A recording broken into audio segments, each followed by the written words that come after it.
Boa noite, gente. Estamos aqui mais uma vez para a nossa palestra pública da Casa de Jorge Niemeyer. Somos gratos por termos a tecnologia a nosso favor nesse momento, onde podemos, de alguma forma, continuar os nossos estudos doutrinários. E é com muita alegria que recebemos todos vocês em nossa casa virtual, Casa de Jorge Niemeyer virtual, que possamos unir os nossos pensamentos, os nossos corações e ter uma noite bastante proveitosa de estudos. Eu vou pedir a Márcia para fazer, ou a Regina para projetar a página. Pode ler.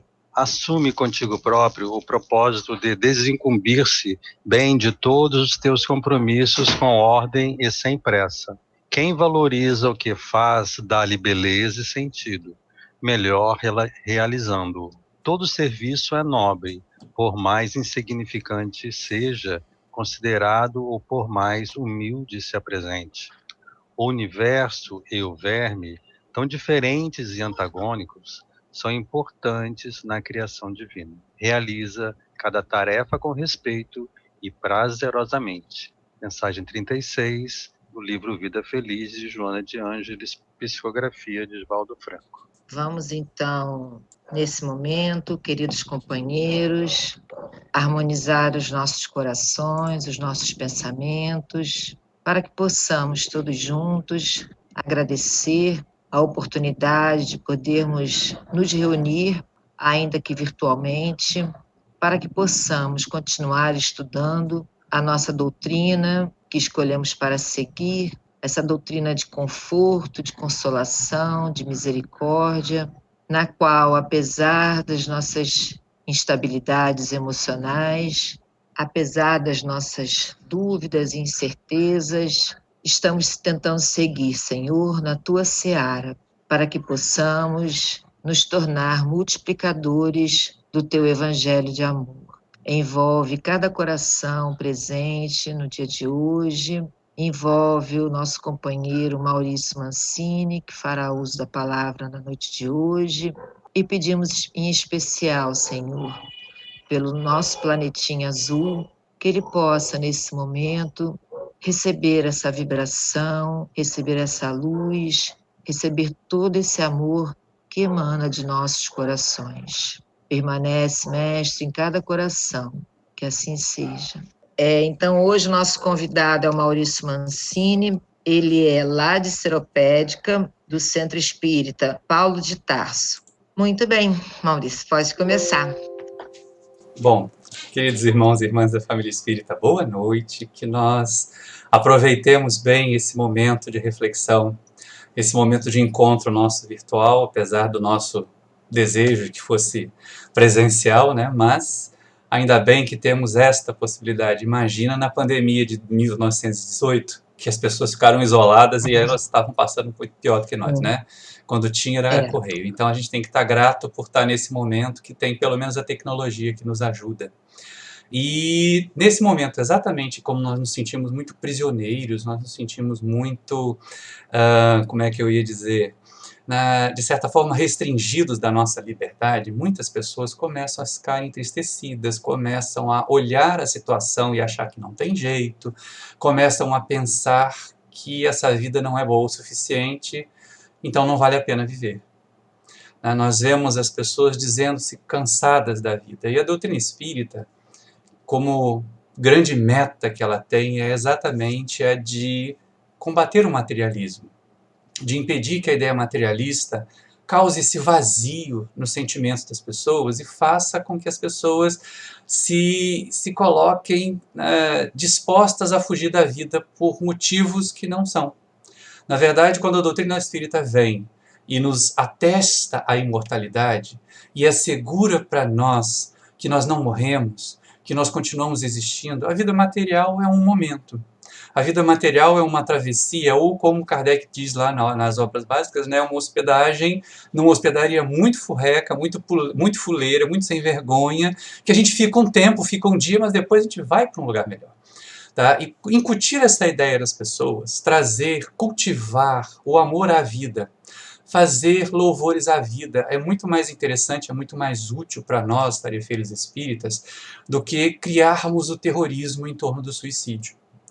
Lá na quarta parte do Livro dos Espíritos, que é esta que nos foi proposta estudar hoje, Allan Kardec vai tratar exatamente isso, né, das penas e gozos terrenos, e aí as muitas causas de desânimo pela vida. As questões são 943 até 957, né, não teremos como abordar todas elas, mas elas são interessantes porque, assim, quando a gente muda o olhar da vida material, em que tudo é muito importante, em que tudo tem um valor muito grande, em que ter é mais importante do que ser, e passa a olhar a realidade, passa a olhar a nossa existência, passa a olhar o mundo em que nós vivemos, com o olhar imortalista, nós começamos a ver que essa competição que existe entre as pessoas, ela é muito sem sentido, que a ideia que nós fazemos às vezes de eu tenho que ser o melhor, eu tenho que bater os meus adversários, eu tenho que alcançar as minhas metas na empresa, isso é desgastante, isso causa muitos dissabores. E aí, exatamente por causa dessa visão muito imediatista da vida, é que nós temos e vemos graçar nas sociedades materialistas, independente delas terem pujança econômica, pujança financeira, até o contrário. Quanto mais materialistas são as criaturas, mais facilmente elas são enredadas pelo entristecimento em relação à vida, às mínimas perdas. Como só existe a vida material na mente delas, qualquer revés, qualquer perda, qualquer frustração, e essa é uma questão complicada, o materialista ele não é treinado para enfrentar frustrações. Quando a vida lhe frustra, ele pensa logo que a vida não interessa.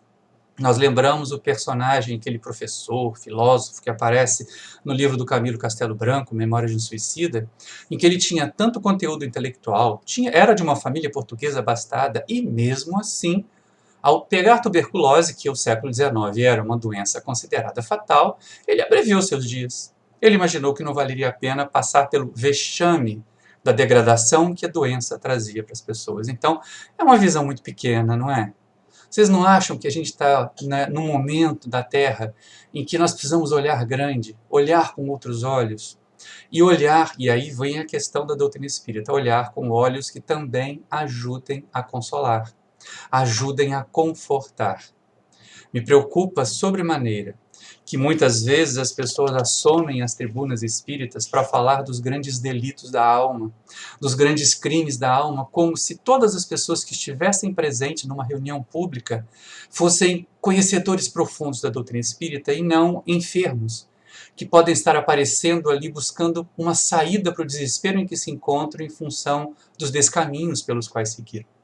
E quando nós falamos em desgosto pela vida, em suicídio, que o Setembro Amarelo é para que nós reforcemos a campanha pela vida. Né? Nós, na doutrina espírita, será muito mais interessante quando nós formos a favor da vida, muito mais do que contra o suicídio, muito mais do que contra o aborto. Nós somos a favor da vida plena. E aí, ensinando as criaturas e dando àquelas que não pensam como nós a liberdade de agir como elas têm a consciência. Não nos cabe determinar como as pessoas devam agir, mas cabe nos agir como nós entendemos que a doutrina nos ensina. E a partir daí seremos livros onde as pessoas poderão ler essa doutrina que nós abraçamos. Poderão perceber o efeito dessa doutrina em nós. Com essa característica, nós vamos nos tornar luminares para a humanidade. E aí, quando a gente pensa nisso, a ideia materialista de ser o melhor, vejam como ela é frustrante. Vocês que nos assistem também pelo YouTube, né, como é frustrante querer ser o melhor. Ser o melhor artista, ser o melhor milionário, ser o melhor empresário, ser a modelo mais bonita, porque todas essas questões que estão focadas na matéria, elas são passageiras, então são frustrantes. Mesmo que alguém alcance o ápice na sua área num determinado momento, ele não estará no ápice em todas as áreas. Alguns de nós podemos ser muito hábeis na área das ciências exatas e completamente toscos na área das humanas, no raciocínio, né, a partir do campo afetivo. Então, não podemos dizer que nós somos o suprassumo, o creme de la creme da sociedade, só porque temos a cultura espírita, só porque temos o diploma universitário, só porque temos a pós-graduação, não. Ser o melhor é desgastante. O desafio que a doutrina espírita faz para nós é de simplesmente sermos melhores. Melhores do que já fomos antes, melhores do que já fomos na encarnação anterior. Essa é a grande questão. E isso é mais fácil de ser alcançado. Porque se a gente for lá na questão 919 do Livro dos Espíritos e colocarmos em prática a proposta do Espírito Agostinho, ao dar balanço na nossa vida, principalmente nós que já estamos há alguns anos, alguns de nós algumas décadas, nas tarefas doutrinárias, nós vamos perceber que em relação ao momento inicial nós já melhoramos bastante. Nós já nos tornamos pessoas melhores. Então, ser melhor é possível. Ser o melhor é transitório. E todos que focam a felicidade em ser os melhores acabam se frustrando e se tornando, então, presas, vítimas de si mesmos e dessa desmotivação, desse desgosto pela vida. E aí é lógico que quanto mais nós valorizarmos a vida, quanto mais nós mostrarmos que, apesar dos reveses materiais, viver vale a pena, viver é importante, nós ajudaremos mais as pessoas, principalmente aqueles que chegam sofridos às casas espíritas. Nós não sabemos, meus irmãos. Nós que assomamos a tribuna não temos a menor condição de saber se aquele visitante de primeira vez é alguém que ia tentar suicídio e entrou no centro espírita e queria ouvir uma mensagem confortadora de que vale a pena viver. E de repente alguém assoma a tribuna e conta para ele todas as histórias do Vale do Suicida, com mínimos detalhes, como elas aparecem lá nos primeiros capítulos do Memórias de um Suicida. Ou conta aquela peregrinação de 8 anos do André Luiz pelo umbral, como resultado do suicídio. A criatura vai sair mais apavorada ou vai sair mais consolada de uma reunião como essa? Nós temos que ter, inclusive, o cuidado de como abordar os temas nas nossas tribunas espíritas. Porque muitas vezes nós estamos desconsolando em vez de consolar. E a proposta da doutrina espírita é consolar. Então, mesmo com o olhar dessas questões da quarta parte do Livro dos Espíritos, em que Kardec faz uma anamnese das causas dos suicídios, e os espíritos falam de forma firme, de forma realmente contundente, porque é necessário. Se a gente pensar bem, a quarta parte do Livro dos Espíritos é o fim da obra. Alguém que chegou até lá estudando já tem um mínimo de capacidade de compreender o que os espíritos vão dizer ali. Então eles podem ser mais firmes no falar, sim. Nós na tribuna é que não. Nós na tribuna precisamos nos encher de amor, de afeto, para colocar as criaturas, não importa o que você pensou em fazer antes, não importa como você agiu antes, não importa o que você agiu até aquele momento. Você não sabia, não conhecia, então vamos conhecer. Quando Kardec começa a perguntar aos benfeitores espirituais, lá naquelas questões do desgosto pela vida e do suicídio, nós começamos a perceber o seguinte: os amigos espirituais apontam exatamente a visão materialista da vida como uma grande causa de suicídios, como uma grande causa de desânimo, porque se a vida material é tudo que nós temos, e ela se torna chata, e ela se torna insuportável, e ela se torna frustrante, logicamente aqueles que são materialistas vão imaginar, não vale a pena viver, não vale a pena continuar. E não é isso que é proposto para nós. Então, na questão 945, quando Kardec pergunta por que algumas criaturas se sentem desgostosas da vida, entediadas, essa é a palavra, tédio. Muitos pensam em suicídio porque estão entediados. Olha só que coisa esquisita, né? A vida não lhes foi cruel, não lhes falta nada do ponto de vista material. E a gente começa a perceber o seguinte: nós somos desafiados. É exatamente porque nós somos desafiados que nós conseguimos, que nós logramos superar as dificuldades da vida. Porque se nós ficarmos parados, com uma vida muito pacata, muito resolvida, sem desafios, dificilmente vamos perceber que há sabor em viver aquela vida. E aí os amigos espirituais respondem que é fruto da ociosidade. Aquelas criaturas que não se tornam úteis, que não percebem que elas não estão na Terra a passeio, que elas não vieram aqui para se servir do planeta, mas para contribuir para elas, o seu crescimento, o seu desenvolvimento, para a sociedade em que elas vivem, para o crescimento dessa sociedade e para a transformação física do planeta para melhor. Na maioria das vezes, nós somos grandes consumidores dos recursos do planeta, meus amigos, mas nós não retribuímos, nós não zelamos por essa casa planetária. E aí dificultamos bastante a nossa permanência aqui. Então essa ociosidade da qual os espíritos falam não é o fato de o indivíduo não ter um trabalho material para se sustentar. É o fato de ele não se colocar, dela não se colocar como um ser útil, como um elemento de transformação da sociedade.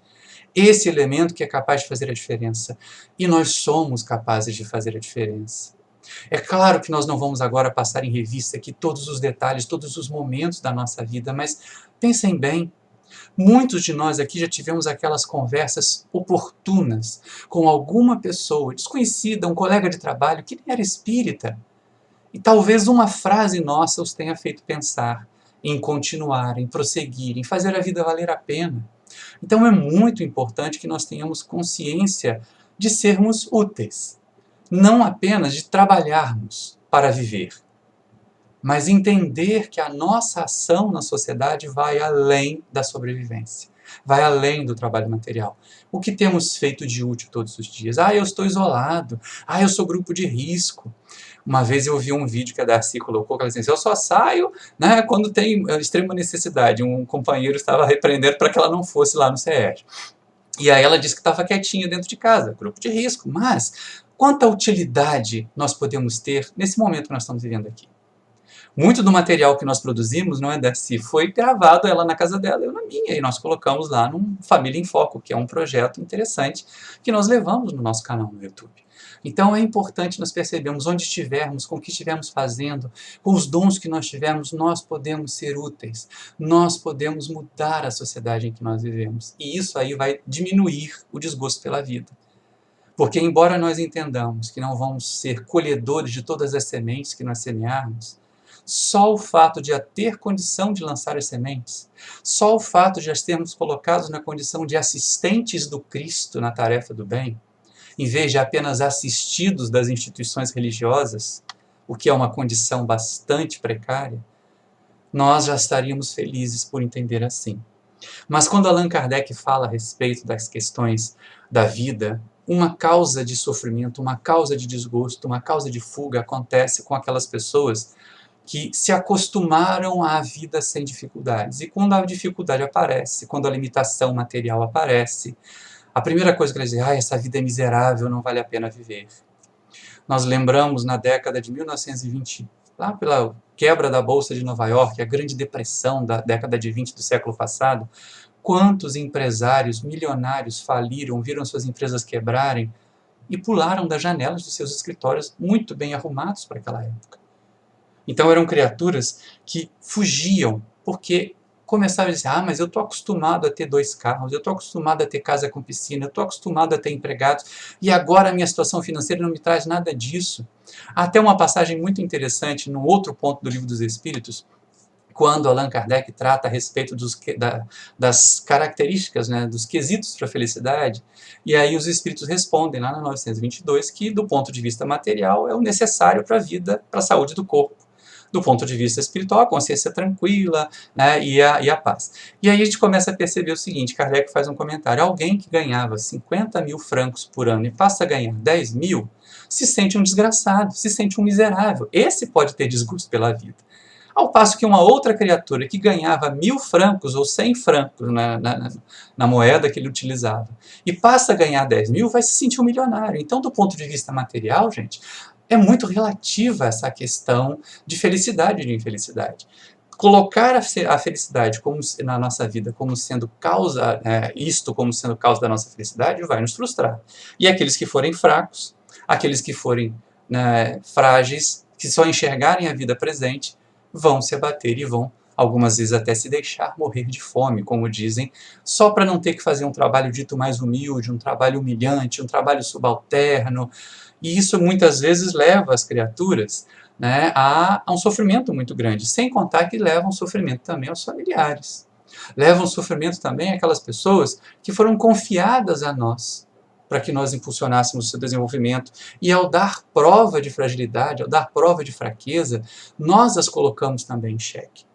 Na questão 948, Kardec fala a respeito de um outro detalhe. Não, eu não tenho problema de fazer trabalhos humilhantes. Eu fali, eu vou me recuperar, mas eu não suporto que a sociedade me aponte como uma criatura corrupta. Eu não suporto que a sociedade me aponte como alguém que fracassou. Então, muitas pessoas pensam em fugir da existência por causa da opinião dos outros, das vergonhas pelos seus delitos. E aí os Espíritos chamam a nossa atenção, mas dão mais atenção, dão mais valor à opinião das pessoas Dão mais valor à opinião dos homens do que a Deus? E essa é uma questão que nós precisamos colocar. Afinal de contas, nós estamos encarnados e somos espíritos.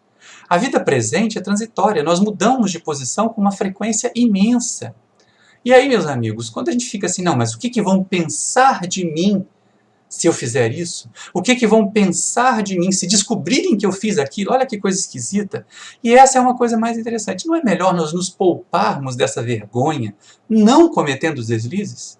Há uma frase que é atribuída a Júlio César em que ele diz: a mulher de César não basta que seja honesta, ela tem que parecer honesta. A nossa sociedade está numa situação em que o indivíduo não precisa ser honesto, ele só precisa parecer.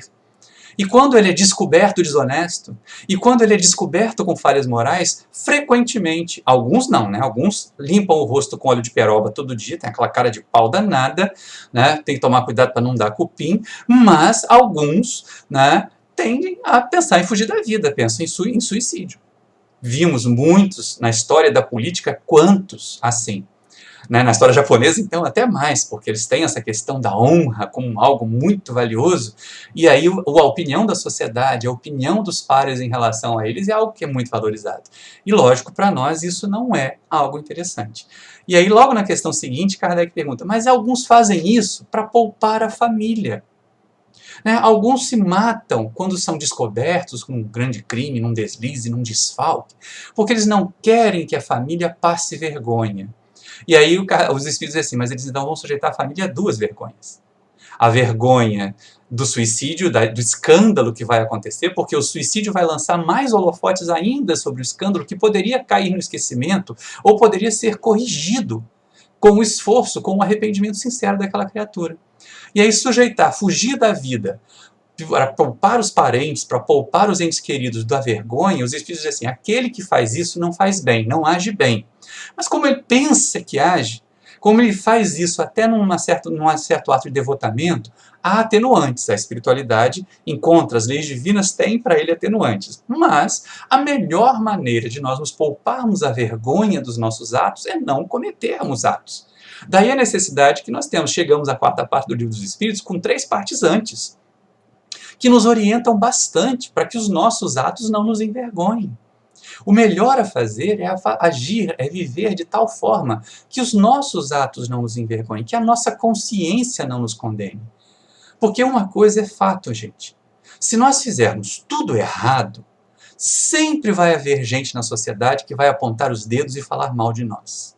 Mas se nós fizermos tudo certo, vão aparecer aqueles aos quais nós vamos fazer sombra e vão nos atacar ainda mais, porque nós podemos pôr em descoberto a ineficácia, a ineficiência ou os deslizes deles. Então, como essas duas coisas vão gerar críticas, o melhor é a gente não dar atenção para a crítica e fazer o que é certo, porque pelo menos a nossa consciência não vai nos pesar, não vai nos criticar. E essa é uma questão que nós podemos levar muito bem. Viver de forma que nós não nos envergonhemos. Viver de maneira que nós nos sintamos felizes por deixar uma marca de dignidade nesse planeta em que nós estamos. E essa é uma questão que o codificador vai bater em várias outras partes da codificação. Só que isso daria um seminário, não daria uma palestra. Então, nós precisamos seguir. Nós temos a visão espírita da vida. Nós temos a visão imortalista. E não é que de vez em quando, e essa é uma questão muito interessante, né?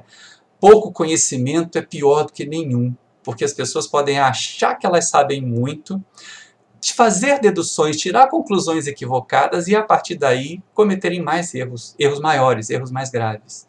É o que aparece na questão 950 do Livro dos Espíritos.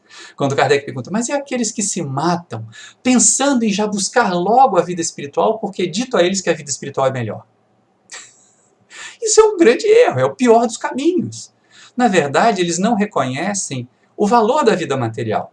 Essa é a outra visão, é o outro extremo, é o fanatismo. É a criatura que leu as primeiras frases do livro Nosso Lar, leu as primeiras frases, ou ouviu alguém dizer, o pior é isso, né? Tem gente que hoje não está mais nem lendo.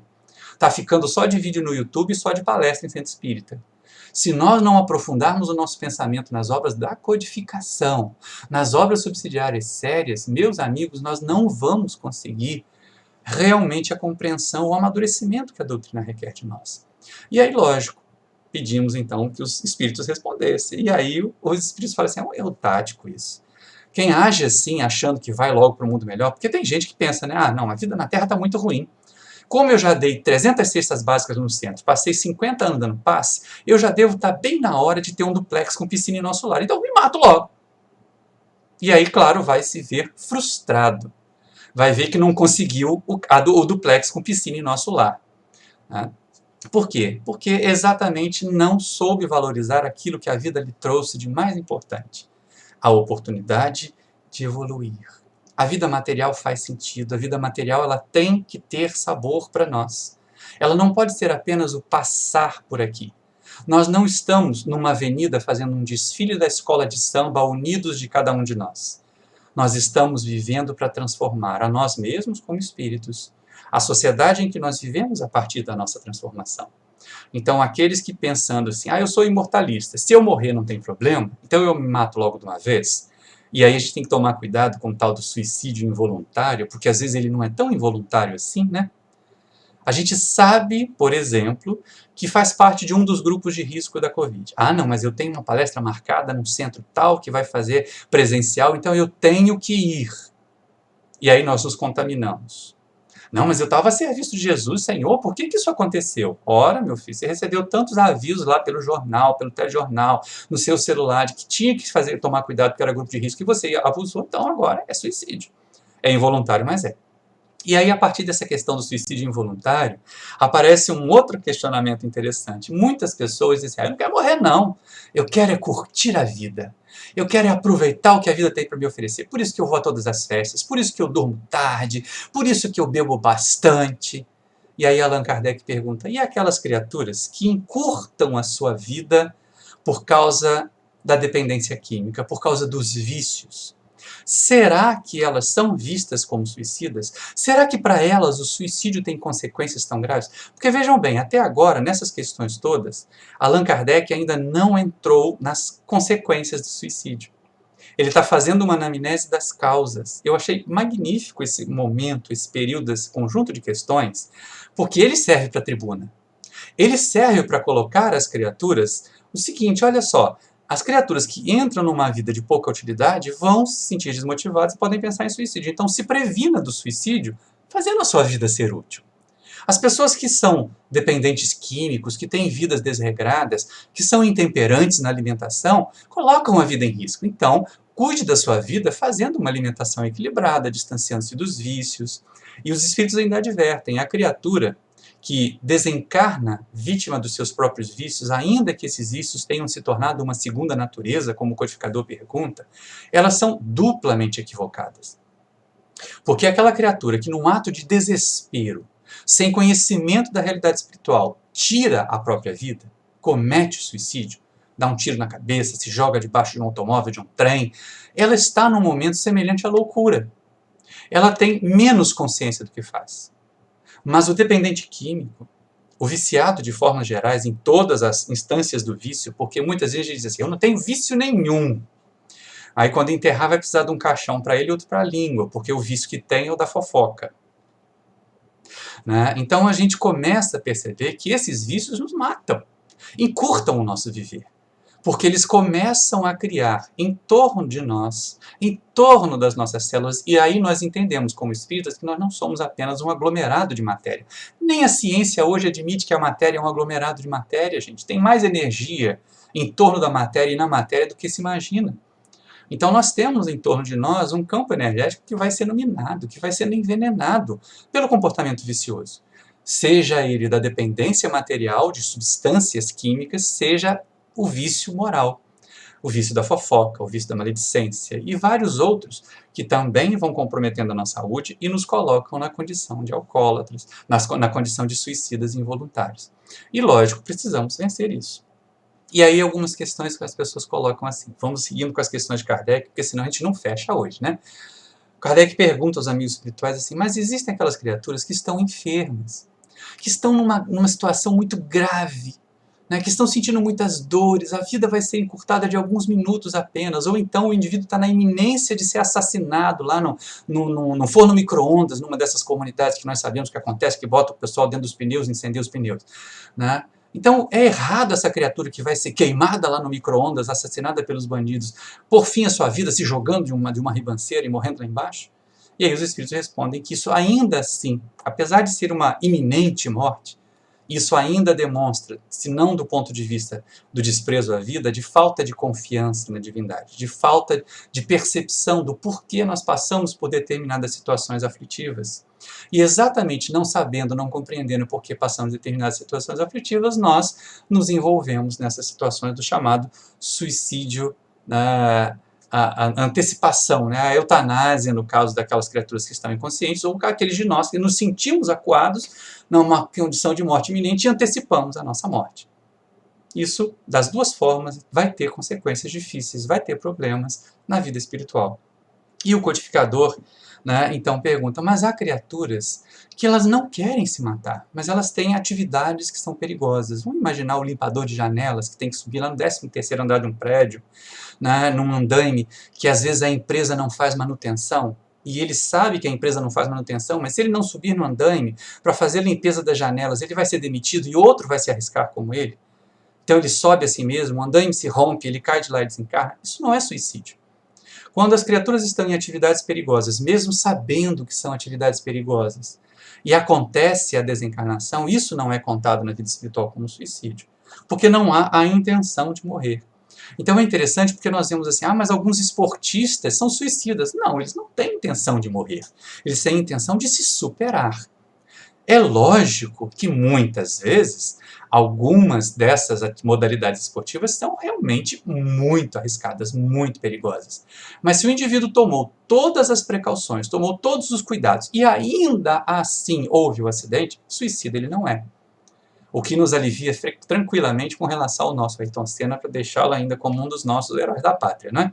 Que a gente está precisando tanto de alguns assim, que fazem tudo quietinho, que a gente só descobre o bem que eles fizeram depois que eles desencarnam, porque tem muita gente cacarejando aí que faz o bem, que na verdade, né, canta como galinha na hora que coloca o ovo, e a gente vai ver um ovo de codorna. Quando é um ovo, não é um ovo vazio.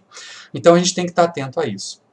E aí muitas vezes a gente tem também situações mais remotas, não é a nossa realidade, mas em algumas partes ainda, na época do século XIX mais frequente, hoje menos, de culturas em que, por exemplo, o elemento feminino é muito subalterno na sociedade.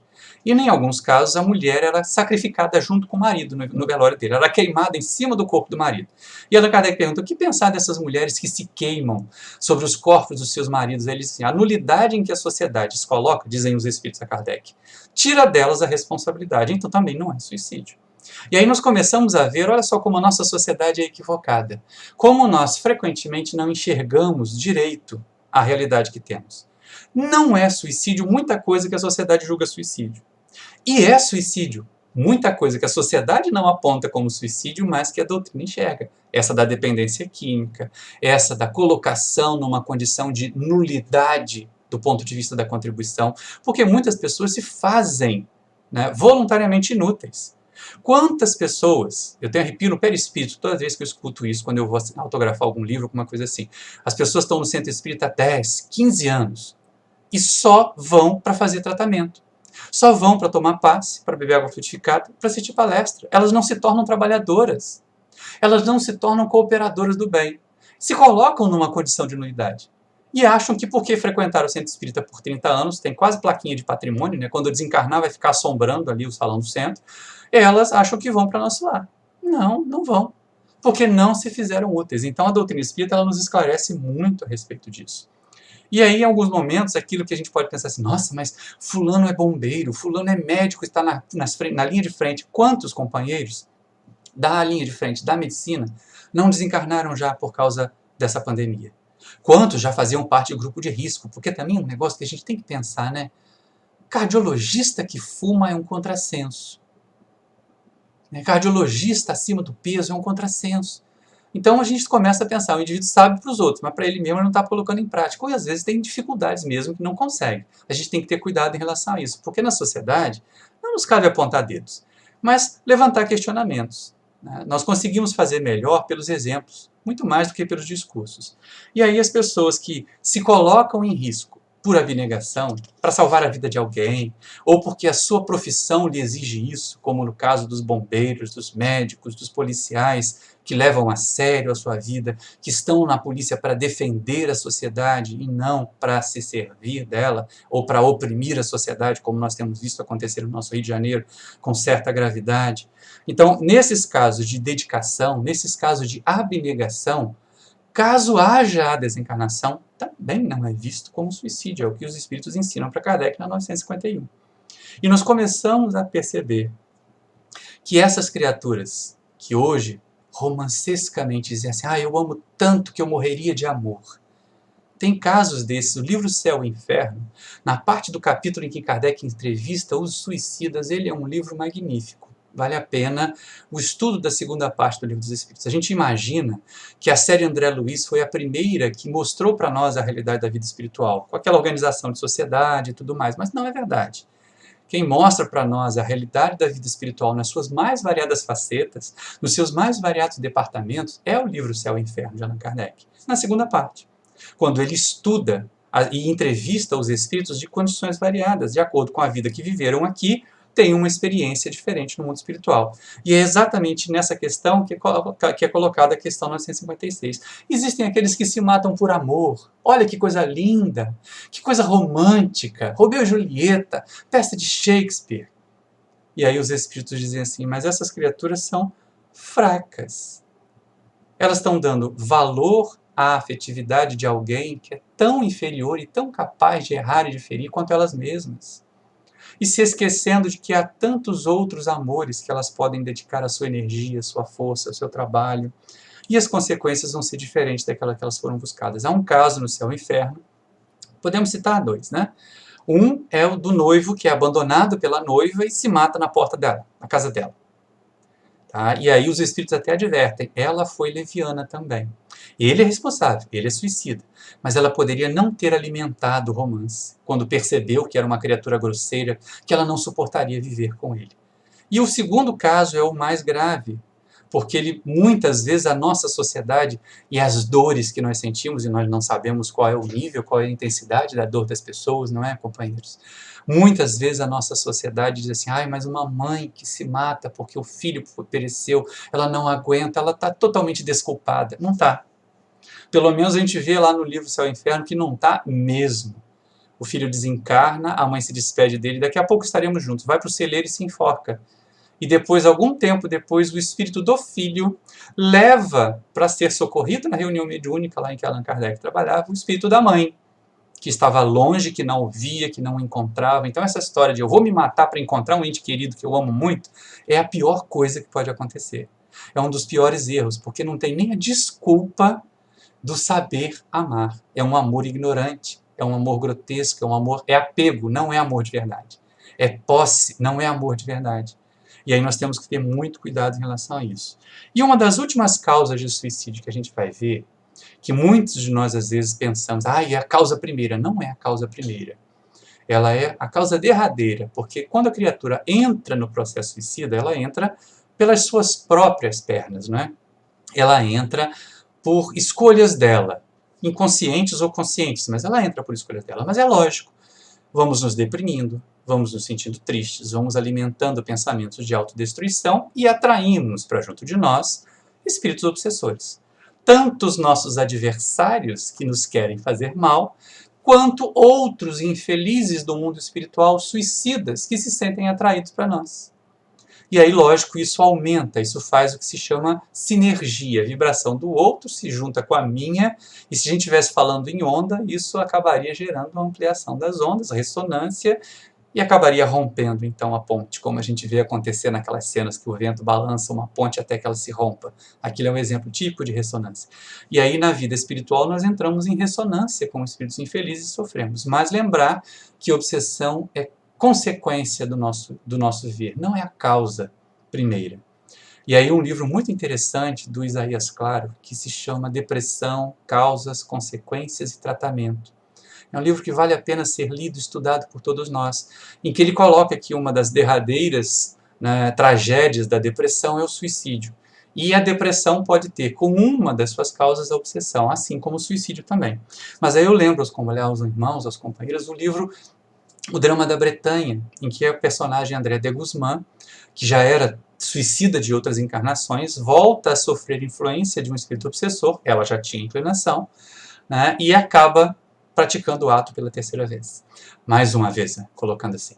E aí a gente percebe o seguinte, ali naquele momento o espírito obsessor se afasta, ele é contado como um homicida no mundo espiritual, mas ela continua sendo contada como suicida.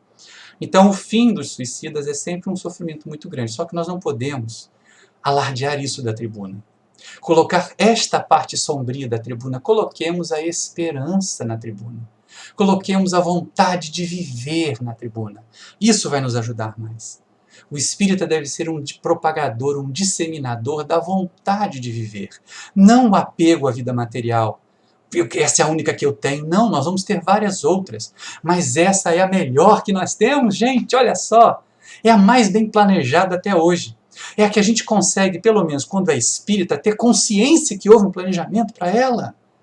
Então é a nossa melhor vida. Como nós vamos desperdiçá-la, gente? Não vamos, não. Vamos aproveitá-la ao máximo possível. Então é muito cuidado que requer-se de nós na tribuna espírita. Sejamos atentos, meus amigos. Sejamos cautelosos. Passemos da tribuna, não o pavor do suicídio, mas a certeza de que viver vale a pena. Nós não sabemos se alguém ali da plateia, se alguém agora aqui na internet, o mais complicado ainda, né? Se alguém no YouTube, que vai ver daqui a 2, 3, 4 semanas essa palestra, quando a gente já não está mais por perto para esclarecer, pensou em suicídio ou já tentou suicídio e vê um palestrante falar que suicídio é horroroso, que a pessoa vai arder no umbral, que ela vai passar horrorosos, que ela vai passar apodrecendo tanto tempo na sepultura, quanto tempo que ela viveria. Quantos absurdos, quando na obra básica da codificação não há nada disso. Não há nenhuma matemática absoluta. Há sempre agravantes e atenuantes para todos os fatos da nossa vida. E essas questões que foram propostas para nós, elas não falam das consequências exatamente para que elas possam ser utilizadas da tribuna. Em que nós possamos dizer assim, olha, as nossas escolhas podem nos levar a suicídio, mas as nossas escolhas podem nos levar a uma vida de qualidade. Então, optemos pela vida de qualidade. Façamos escolhas que nos levem à vida de qualidade. Mudemos de ponto de vista, sair do ponto de vista materialista, de que só temos esse momento, de que isso é tudo que nós temos, de que aquela pessoa que viveu conosco durante 20, 30 anos no relacionamento conjugal é a única pessoa que nos amou, que nos amaria. Não! Nós é que temos a capacidade de amar. Aliás, é uma coisa que vale a pena a gente dizer. Aquelas pessoas que ficam com dor de cotovelo, que ficam sentindo o afastamento de pessoas amadas, ou que as traíram, ou que as abandonaram, elas deviam se sentir felizes. Né? Não estou ficando doido não, Darcy. Não adianta você ficar olhando para mim com essa cara de riso. Porque assim, é verdade. É como se a gente tivesse, essa mensagem, essa parábola está num dos meus livros, o Parábolas de Boa Noite, em que um sábio foi procurado certa de uma vez de manhã por os jovens da sua aldeia reclamando de decepções amorosas. Ele chamou um deles para perto de si, abriu a boca, pediu que olhasse lá dentro e o rapaz disse, falta ali um molar. Ele disse, meu filho, esse molar que eu sempre gostei tanto, que eu mastigava mais desse lado do que do outro, uma vez ele arrumou uma grande cárie. E doía muito, mas eu estava tão acostumado a mastigar desse lado, e ele me ajudava a me alimentar, que eu fui deixando. Eu fui achando que eu precisava dele, até que um dia ficou tão dolorido, que o boticário veio aqui e arrancou. Nossa, nos primeiros dias eu senti que a minha boca estava vazia, apesar de ter outros 31 dentes. Mas com o tempo passando eu percebi que eu podia distribuir a alimentação pelos outros dentes, que eu ainda conseguiria me alimentar, que a vida continuaria tendo sabor. E aí os jovens começaram a olhar para ele com aquela cara patetada, assim, gente, o que tem a ver decepção amorosa com um dente cariado? E o sábio diz assim, meus filhos, as pessoas que se afastaram de vocês faziam vocês sofrer, cobravam demais, não davam a vocês o que vocês mereciam, são como aquele molar cariado. Se acostumaram a conviver com elas, porque era conveniente. Na sociedade, quem de nós não tem um parceiro, uma parceira sexual é considerado um fracassado afetivo. Mas ao contrário, muitas das criaturas que optam por não ter conseguem se doar e fazer mais pela sociedade do que se tivesse apenas um parceiro ou uma parceira. E aí o velho diz assim, não lamentem quando a vida tira de vós aquilo que vos fazia mal. É um convite a que olheis em torno aquilo que vos pode trazer paz e felicidade. Então essa mensagem é a que a doutrina traz para nós. É a mensagem de que ter esperança vale a pena, de que essa vida pode estar muito árida, muito dura, muitos parentes nossos podem ter desencarnado com a Covid-19, nós podemos ter enfrentado a falência, mas mesmo assim viver vale a pena. Façamos esforços para superar, busquemos ajuda. Sim, busquemos ajuda, nós não temos todas as capacidades para crescer sozinhos. Mas nós estamos numa sociedade, convivência é lei humana, é lei divina também. E aí nós podemos buscar ajuda naquilo que for possível. Vamos encontrar, desde que saibamos onde buscar. Esta é uma questão que não pode ser perdida de vista. Nós já caminhamos para o encerramento da nossa tarefa, mas fica essa proposta. Vamos divulgar da Tribuna Espírita a alegria de viver, muito mais do que o terror da morte pelo suicídio. Porque quando nós tentamos combater o suicídio, o que nós vamos apresentar para as pessoas? Olha só, quando a gente quer falar a respeito de um produto, nós vamos falar a respeito dos problemas, dos vícios dos seus concorrentes ou das qualidades do produto? Nós vamos falar das qualidades do nosso produto. Quando a gente quer combater o suicídio, chegar na tribuna e falar o quanto o suicídio é ruim, o quanto o suicida sofre, o quanto... Gente, nós estamos fazendo propaganda do concorrente, do suicídio. Em vez da gente falar o quanto que a vida é saborosa, o quanto nós espíritas aprendemos que a vida tem valor. E deixar para que as pessoas, ao começarem a estudar, ao começarem da primeira questão até a última, até chegar nessas aqui, 943, 957, já tenha desenvolvido maturidade espiritual suficiente para entender os processos danosos do suicídio. Aliás, essa é uma questão de recomendação. Não é pegar o Memória de um Suicida da Tivone Pereira e entregar para o primeiro pessoa que a gente sabe que está tendo inclinação suicida. Olha, lê aqui que isso aqui vai te socorrer. A pessoa vai ficar apavorada, porque ela não consegue passar daqueles capítulos iniciais. Ela não consegue chegar ao momento em que o Camilo foi socorrido, em que o Camilo aprende a respeito da realidade da vida. Então nós precisamos transmitir leveza num primeiro momento. Na tarefa pública de divulgação do Espiritismo, no viver, nós precisamos transmitir leveza, ser consoladores, confortadores, acolhedores com todas as criaturas que nos chegam, não interessa o passado delas. Puxa vida, Jesus era a criatura mais acolhedora e deixou isso de exemplo para nós, não é? Acolhia as prostitutas, acolhia os publicanos, acolhia o ladrão na cruz ao lado dele. Que coisa estranha. Jesus dizendo ao ladrão, ao chamado bom ladrão, né? Aquele que se arrependeu, aquele que buscou refazer, ou pelo menos pensava em refazer os seus caminhos, Jesus disse assim, ainda hoje estarás comigo no paraíso. E nós vemos os cristãos de hoje dizendo que bandido bom é bandido morto. Tem alguma coisa errada nessa forma de ser cristão. Então nós, espíritas, precisamos ter lucidez. Difundir, divulgar, disseminar a alegria de viver, o sabor da vida. E algumas pessoas podem alegar, mas é muito difícil. É difícil, mas não é impossível. Depende de ter dinheiro, depende de ter saúde, depende de ter posição social. Não, não depende nada disso, a alegria de viver. Encerrando a nossa tarefa, eu vou me lembrar dos tempos em que a gente visitava, quando ainda frequentava uma casa espírita lá no bairro do Meia, no Rio de Janeiro. E nós fazíamos a caravana para visitar a colônia de Curupaiti. E lá nós conhecemos uma personagem chamada Valentina. Era uma criatura fantástica, já estava internada lá na ala psiquiátrica da colônia, mas ela tinha uma alegria de viver impressionante. Sua história de vida, a gente tem alguns fragmentos dela. Ela dizia que era uma dama da nobreza russa, quando ainda tinha alguma lucidez. A primeira vez que eu travei contato com Valentina foi em 1987. E aí, à medida que nós fomos acompanhando o seu envelhecimento e a sua decrepitude, nós também fomos percebendo que ela foi se tornando cada vez mais espiritualizada, cada vez menos ligada à terra. Todas as vezes que nós íamos lá com uma sanfona, com um violão, ela se juntava, o pessoal cantava. E aí, certa vez, já no finalzinho, em 1999, ela já estava muito frágil. E nós chegamos com a caravana, e a caravana tinha muitos jovens. E um dos jovens foi meio que empurrado para junto da cama da Valentina. Ela virou para ela e disse, ei, meu filho, está tudo bem? E ele fez assim, Ela fez um movimento com o corpo e se sentou. Ela já nem conseguia sentar direito. Sem enxergar, ela esticou as mãos e puxou as mãos dele para junto dela e mergulhou seus olhos já meio mortos. Ele disse assim, não, meu filho, não diga isso. A vida é linda. A vida é tão linda que nós deveríamos ficar de pé, bater palmas para ela e pedir bis. E eu respirei fundo e pensei assim, quem que é o doido aqui nesse quarto? É ela, que consegue enxergar a vida linda no fim da existência?